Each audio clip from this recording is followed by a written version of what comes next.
How tantalizing to see all your shining young faces on this auspicious day.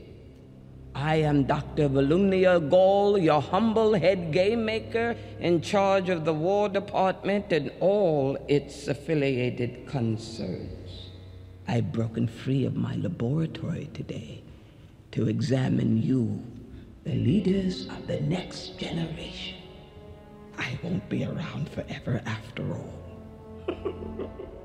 And now to that end, I am honored to introduce to you the creator of the Hunger Games themselves, Dean Casca Highbottom.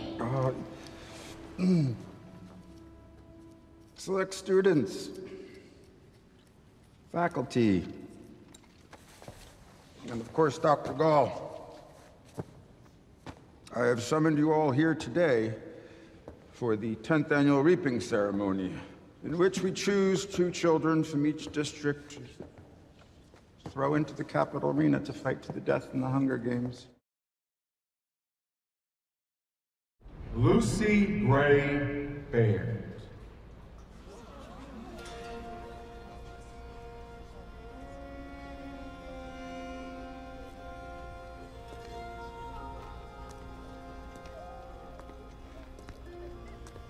Sing your way out of this one, Lucy Gray.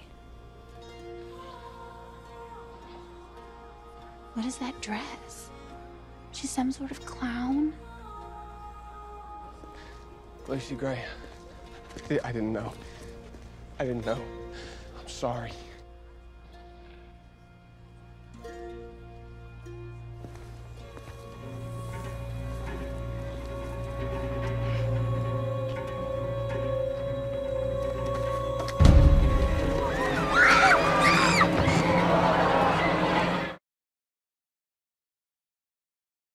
That girl's not gonna win these games. You saw her, she's underfed, unstable. The dean said it's not just about winning. Everything is about winning. If not the games now, then the crowd. Lucy Gray won't survive a minute inside that arena. So that means we have to make every second before then count. I'll get her to sing again. I wouldn't sing a note for you if I was her. I wouldn't do anything at all, unless I could trust you. She's district, Tigers. She knows we hate her and she wants us dead. How am I supposed to get her to trust me? Imagine it was your name that they pulled and you had been ripped from your home. I just want to know that somebody still cared about me out here. Don't discount her just because she's district, Corio. You might have more in common with her than you think.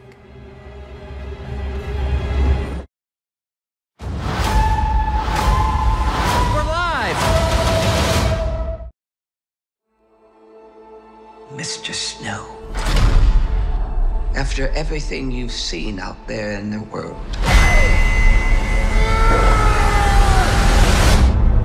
what are the Hunger Games for? Are you coming to the tree? The Hunger Games, they're to punish the districts. Those tributes don't have a choice. Your role is to turn these children into spectacles, not survivors. So we both be free. We're live! Smile. It's why we have teeth. Imagine it was your name that they pulled. Strange things did happen here. I just want to know that somebody still cared about me, that I was still of value. Welcome to the Capitol. You look like you shouldn't be here. I shouldn't, but I'm your mentor. A rebel. I am gonna get you out of here. If you want to protect people, then it's essential to accept what human beings are and what it takes to control them. Let's see you use that famous snow charm. You seem like a good man, Coriolanus Snow. I have seen what war does to people. Fueled with the terror of becoming prey. See how quickly we become predator? I want my enemies to see a rainbow of destruction engulfing the world. monsters! All of you! Good luck with that poor little songbird. Where is she?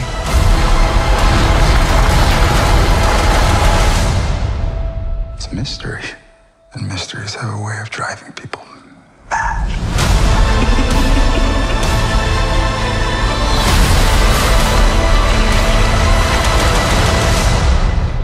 Mr. Snow, let me ask you one final time. What are the Hunger Games for?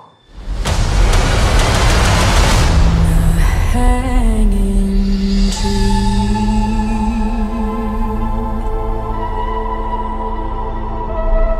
It's the things we love most that destroy us.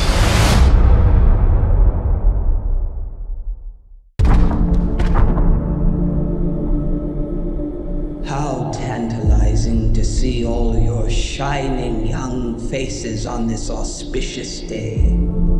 I am Dr. Volumnia Gall, your humble head game maker in charge of the War Department and all its affiliated concerns. I am honored to introduce to you the creator of the Hunger Games themselves, Dean Casca Highbottom. I have summoned you all here today for the 10th annual reaping ceremony, in which we choose 2 children from each district, throw into the capital arena to fight to the death in the Hunger Games. I am here to tell you that there has been a change this year. One final assignment to prove your worth. It's a story that takes place 64 years before the first installment of the movies and focuses on young Snow. Look at you. Your makeshift shirt and your too tight shoes, trying desperately to fit in when I know the Snows don't have a pot to piss in. Snow is being groomed to become the man he becomes. As a mentor, your role is to turn these children into spectacles, not survivors. Persuade them to perform for the camera. Lucy Gray, the one who Snow becomes the mentor for and also falls in love with, there's a very naturalistic quality to her, but she's a charmer. She's a musician. She's a performer. She's kind of the anti-Katniss. She's part of the Covey, this kind of roving band of musicians. Snow's never met anybody like her. That romance between them makes Snow question everything he was raised to believe. I think there's a natural goodness born into us all. You know, really, you can either cross that line into evil or not.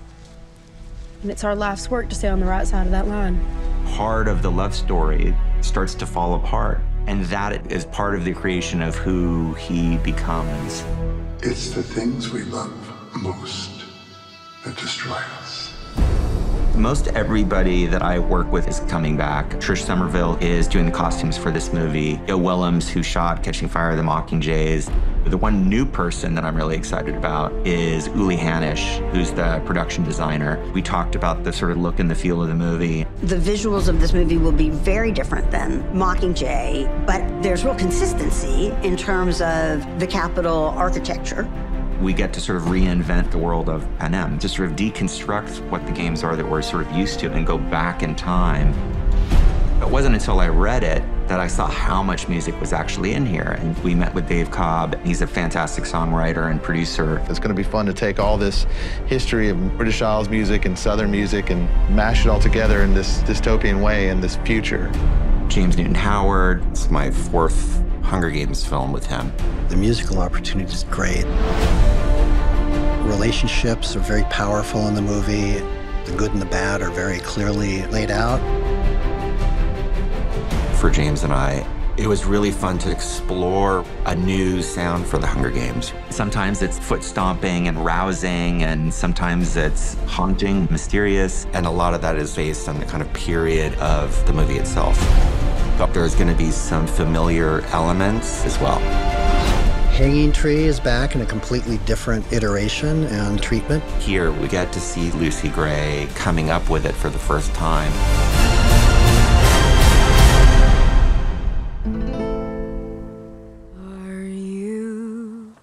Are you coming to the tree where I told you to run so we'd both be free. Strange things did happen here, no stranger would it be if we met up at midnight.